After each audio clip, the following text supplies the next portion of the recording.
After 3 years of rugby turmoil with coach Jake White more often in hot water than on the training field and rugby bosses in the firing line of politicians, a nation now senses Rugby World Cup glory. The Springboks are through to the final, and they did it with an emphatic victory over the Pumas. Well, I expected a win, but I didn't expect a runaway victory like that. You got to see next week, England, we're going to crush them! Okay.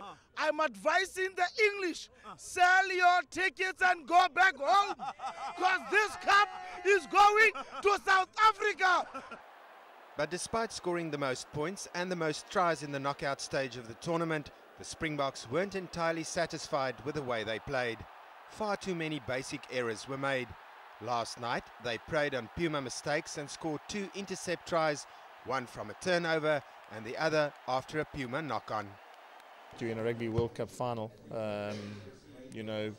this group have never got to that. So they were always, tentative in the quarterfinals. They got knocked out in the quarterfinal, most of this group, and then to get the semi and win it so convincingly without playing our best rugby is obviously a massive psychological boost going into a final. Wing Brian Abana added 2 tries to his World Cup tally and is not only the leading try scorer in France, he also equalled John Olomu's World Cup record of 8 tries in a tournament.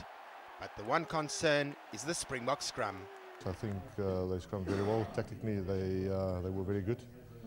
They caught us a little bit unaware because I think also over the past year they changed the way of scrumming, and that's specifically to run around you. And I think they did that quite effectively. And I think we expected them to come a little bit through us than running around us. That needs to be sorted out as soon as possible because the England scrum destroyed the Wallaby and the French scrums in the last 2 matches. Nevertheless, the Springboks were rewarded for last night's victory with a game of golf this morning. A Springbok England World Cup final, a repeat of a pool match played here at the start of France earlier in the tournament and one which the Springboks won 36-0. It's going to be an interesting week of preparations. The Springboks will prepare with confidence. England will be wondering how they're going to get rid of that mental scar. Anton Snyman, SABC News, Paris.